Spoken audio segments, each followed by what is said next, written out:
El experimento de Millikan.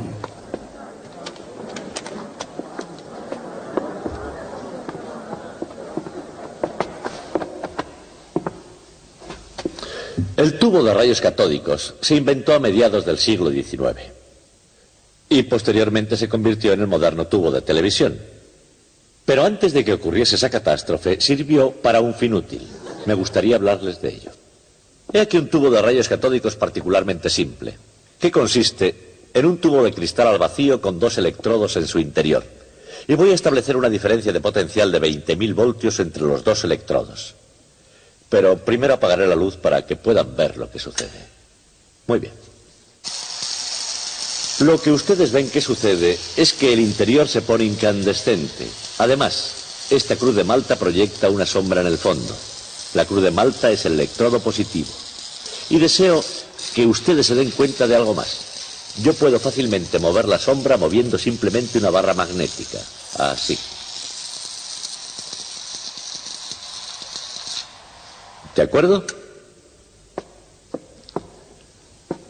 Al principio todo el mundo pensó que esa incandescencia era un haz de partículas cargadas de electricidad, ya que se desviaba con mucha facilidad con un imán corriente.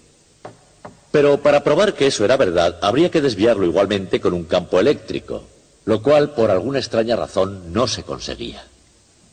Entonces surgió un gran físico llamado J.J. Thomson.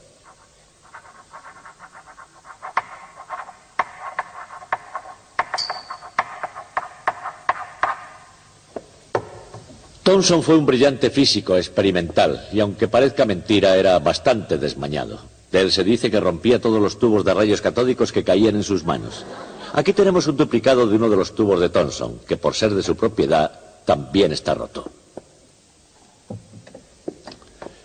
Thomson se dio cuenta de que la razón por la cual el campo eléctrico no actuaba era que el vacío en el tubo no estaba bien conseguido. Y también se imaginó que la razón por la que el vacío no era suficiente era porque el gas quedaba pegado a las paredes del tubo cuando lo cerraba herméticamente el soplador.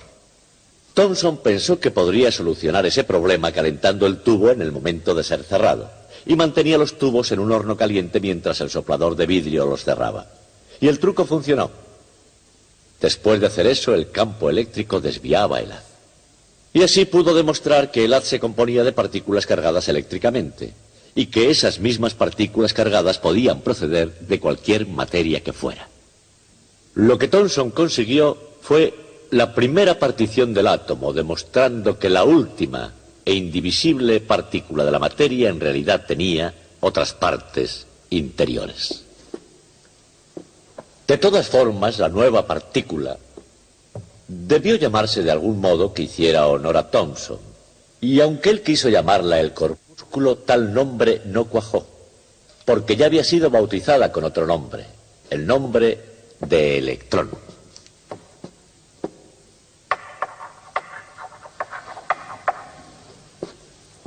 Así fue como J.J. Thomson partió el átomo y descubrió el electrón, tostando tubos.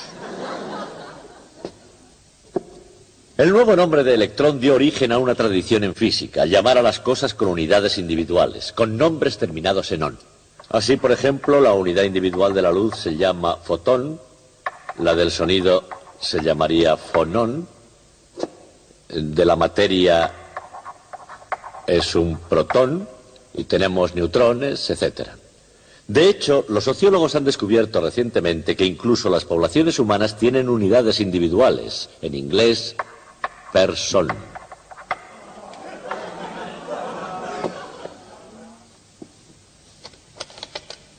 Después de haber dividido el átomo y haber descubierto el electrón, quedaba la importante tarea de medir la carga eléctrica del electrón, carga que se logró medir en uno de los experimentos clásicos de la física llevado a cabo por el gran investigador americano Robert Andrew Millikan.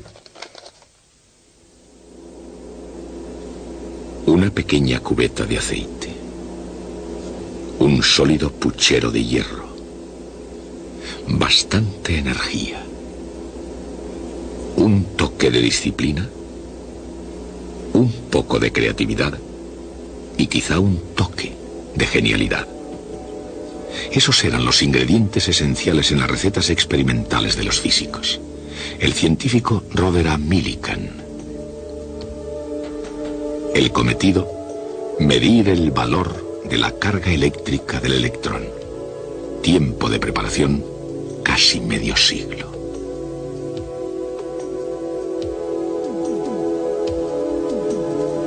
Año 1868.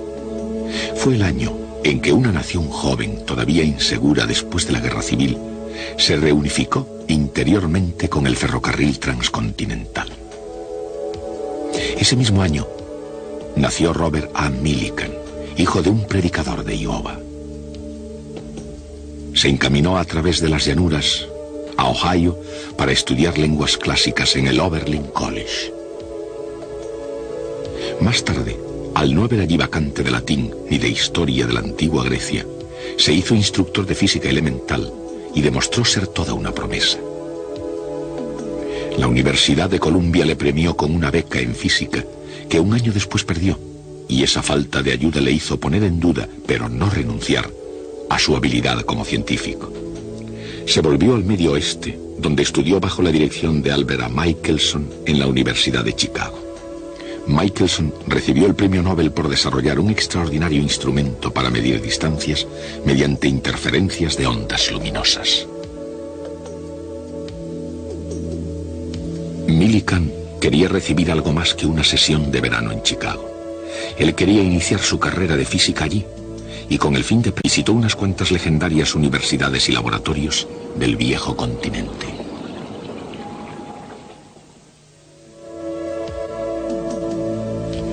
Antes de que Norteamérica llegara a destacar, Europa era el continente donde se inspiraban la mayoría de los descubrimientos científicos. Antes de la Primera Guerra Mundial, la inspiración de Millikan ya se había moldeado no solo a las grandes sombras de Newton y Galileo, Kepler y Copérnico, sino también por el hecho de que él podía codearse con los grandes colosos de su tiempo. El inglés William Ramsay, que descubrió el helio, el neón, el xenón y el kriptón. El alemán Wilhelm Röntgen, descubridor de los rayos X.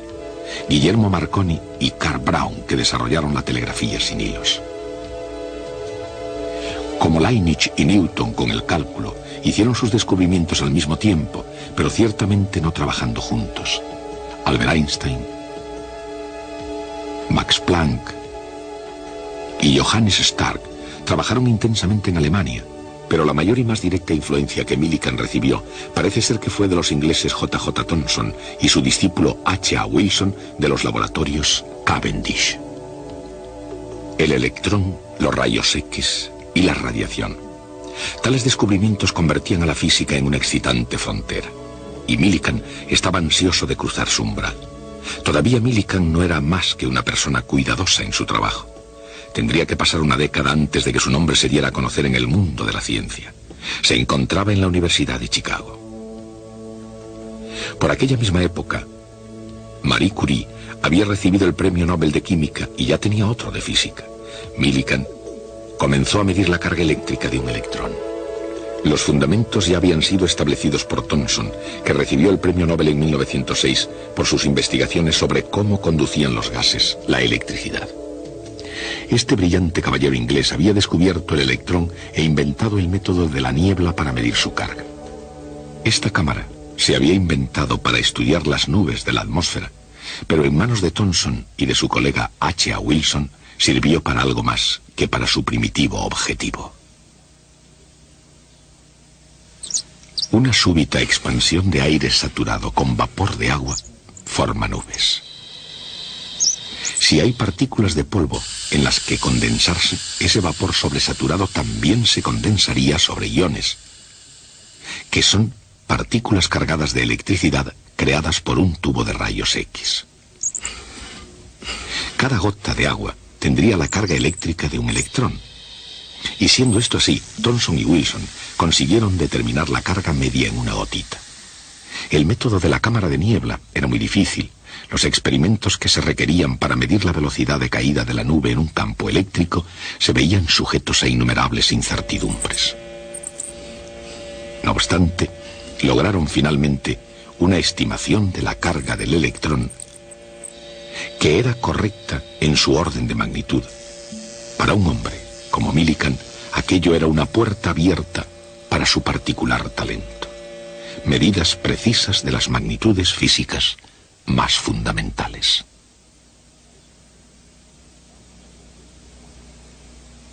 Millikan repitió los experimentos de Wilson en la Universidad de Chicago. Para ionizar la nube gaseosa en la cámara, utilizó primero rayos X y después pequeñas cantidades de radio. Hizo la prueba con un campo eléctrico más potente en la cámara. Si aquello funcionaba, sería lo suficientemente potente como para contrarrestar la fuerza de la gravedad, manteniendo la nube suspendida e inmóvil. Todo esto estaba muy bien sobre el papel, pero cuando las cosas empezaron a moverse, hubo un pequeño problema. Al haber fuerzas eléctricas tan potentes en el interior de la cámara, la nube de vapor de agua desaparecía rápidamente. Pero Millikan sacó provecho de ese problema. Cuando conectaba el campo eléctrico, las gotitas individuales quedaban a la vista. Millikan pensó medir las gotitas individualmente en vez de medir toda la nube. Si se llegaban a realizar medidas en las gotitas, se detectaría el efecto individual de los electrones. Era una brillante idea, pero con problemas. El agua se evapora.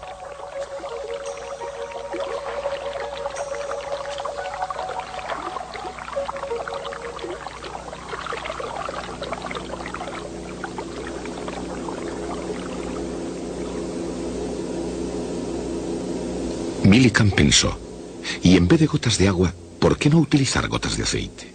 El aceite, al contrario que el agua, no se evapora. En 1907, en la Universidad de Chicago, se empezó a poner cada cosa en su sitio. Con un aparato que producía una niebla de aceite, Millikan confiaba cada vez más en que se podría medir con exactitud la carga eléctrica de un electrón.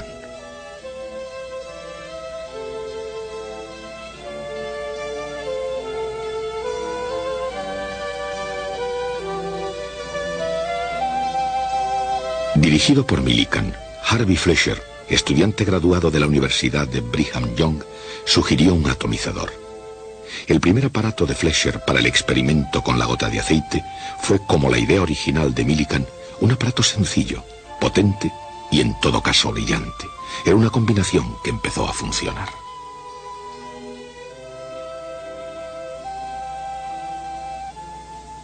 La esencia del experimento era aplicar un campo eléctrico a una gota de aceite cargada de electricidad cayendo a través del aire, y después analizar el resultado utilizando la poderosa ecuación de Newton, F igual a ma, la masa de la gota por la aceleración, es igual a la suma de todas las fuerzas que actúan sobre ella. ¿Y qué fuerzas actúan en una gota de aceite que cae? La fuerza de la gravedad, por supuesto, y está el efecto de la viscosidad. Aunque solo sea durante una millonésima de segundo, una gota de aceite tiene la aceleración de un cuerpo en caída libre. Pero después de esa millonésima de segundo, alcanza la velocidad final. Como cualquier esfera que cae por un fluido viscoso, cae con velocidad constante. La fuerza de la viscosidad sobre una esfera en movimiento descubierta por el físico inglés George en el siglo XIX es igual a 6π por el radio de la esfera, por la viscosidad del aire, por la velocidad de la esfera. La velocidad aumenta rápidamente hasta que la fuerza de la viscosidad es suficientemente grande como para contrarrestar la gravedad. La esfera cae con velocidad constante en lugar de caer con movimiento acelerado. Millikan tenía que medir esa velocidad para conocer el tamaño de cada gota. Incluso con un potente microscopio, las gotas eran demasiado pequeñas para poder verlas.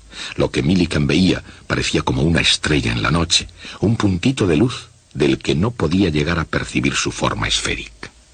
Pero observando esa estela desplazándose lentamente desde una señal a otra de su microscopio y utilizando la densidad conocida del aceite, podía conocer el tamaño con toda precisión.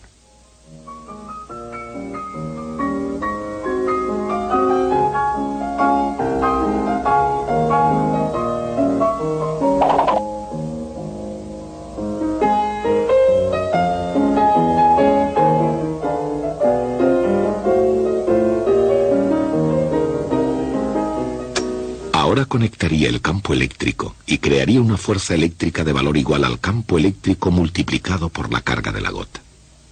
Esa carga es la que Millikan realmente quería hallar. Debida a un electrón o a un pequeño número de electrones, sería un múltiplo entero de la unidad fundamental de carga eléctrica. Con la fuerza eléctrica podía dirigir la gota hacia arriba, hasta que de nuevo alcanzara una velocidad constante. Junto con la velocidad medida con el campo desconectado, la nueva velocidad le dio todo lo necesario para hallar la carga.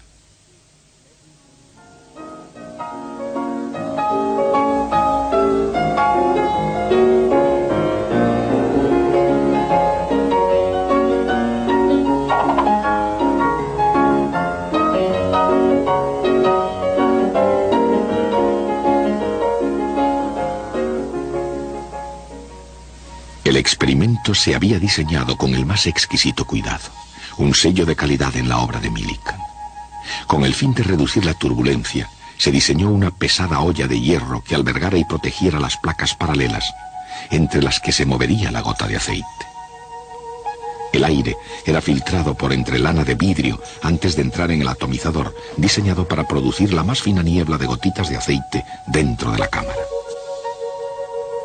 Incluso se filtraba la luz que había de iluminar las gotitas. Una solución de sulfato de cobre y un tubo de agua de 1 metro de largo quitaría el excesivo calor de la luz.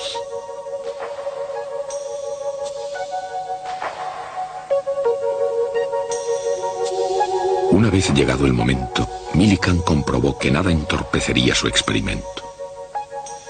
Cronómetro en mano, observaba por el microscopio hora tras hora el interior de la cámara. En lo más profundo de la cámara, él vería una única gotita de aceite cargada eléctricamente y brillando incandescente como una estrella. Por la influencia de la gravedad y de la viscosidad, la gotita caería. Hacia abajo, por el interior, el puntito brillante caería hasta llegar a la señal superior. Millikan pondría en marcha su cronómetro. La gotita continuaría cayendo hasta alcanzar la señal inferior. Millikan anotaría el tiempo que habría tardado cada gotita en la caída.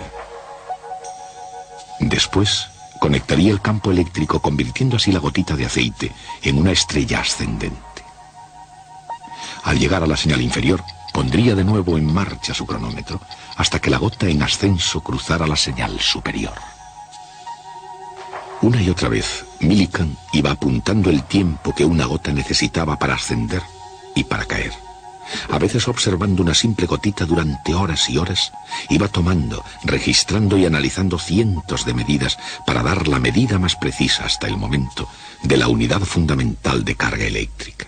La medida publicada finalmente por Millikan fue 4.77 por 10 elevado a menos 10 unidades electrostáticas. Difería solamente en un 2% respecto del resultado obtenido por él antes de utilizar aceite para el experimento.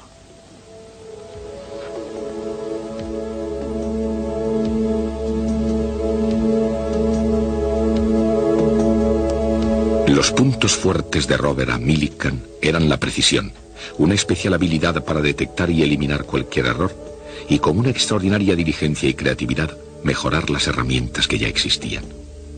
En públicas declaraciones, y hubo muchas cuando él se había convertido en un hombre de estado de la comunidad académica, Millikan encomiaba siempre que podía el método científico. La responsabilidad del científico era hacer medidas sin predisposición y dejar que la naturaleza dictara las respuestas. La tarea del científico era hacer todas las medidas con todo el esmero que fuera necesario y publicar todo, determinando el significado de los datos en cada respuesta. En eso consistía la tarea de un científico, y los científicos del estilo de Millikan entendieron el significado de este trabajo. En el año 1923, Millikan fue el primer nativo americano que obtuvo el Premio Nobel de Física. Millikan continuó dirigiendo el Instituto de Tecnología de California, una institución americana, y él mismo llegó a ser una institución. Su nombre llegó a ser y continúa siendo sinónimo de progreso científico. En la primera mitad del siglo XX, su imagen, junto con la de Albert Einstein, fue la del más famoso físico en América del Norte.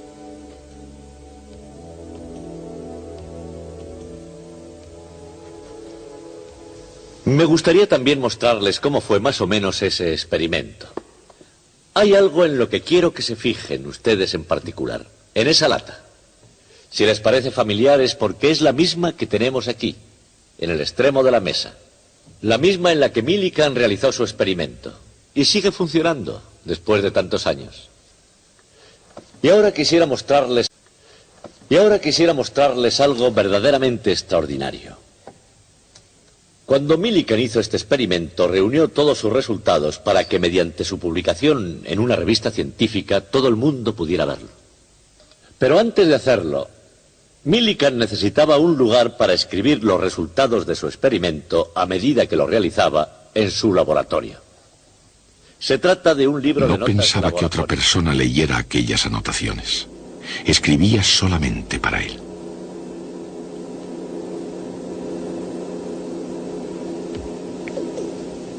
Esta página está fechada miércoles 20 de diciembre de 1911. Aquí Millikan anotó la temperatura y la presión de la habitación. Y aquí, debajo de la letra G, para la gravedad, una serie de números, cada uno de los cuales es el tiempo que la gota de aceite tardaba en caer entre las dos señales de su microscopio. Luego, otra columna de números análoga, bajo la letra F, el campo eléctrico, y de nuevo el tiempo que tardaba la gota de aceite en caer.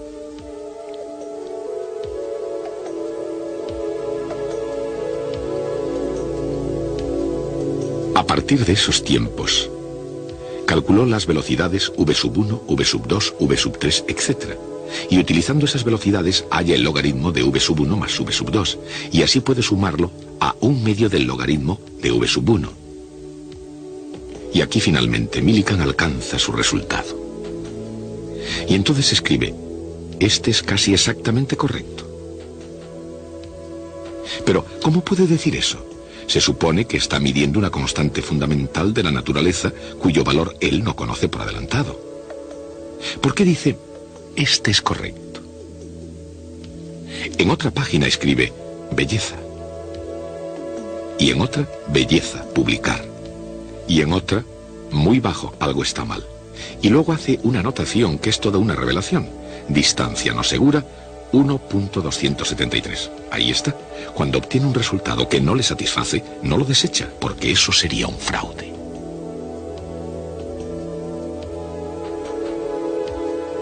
Lo que hace, en cambio, es examinar el aparato para encontrar algo que esté mal. Así él tiene una razón para desechar el dato.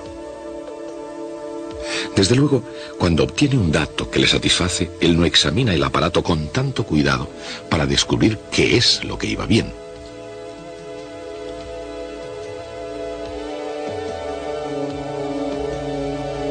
Es obvio que eso crea un poderoso sesgo en su método para obtener el resultado que desea. Otra página. Aquí, todavía mejor. Belleza, publicar. Y así, todo el tiempo en páginas y páginas y páginas. El punto no está en que Millikan fuera un mal científico, fue un gran científico, sino que, examinando sus notas, podemos sacar una ligera idea de cómo se hacía la ciencia. Lo que Millikan hacía no era un fraude, estaba haciendo uso de su juicio científico. Y en realidad tiene que ser así, porque nadie tropieza de repente con un descubrimiento científico.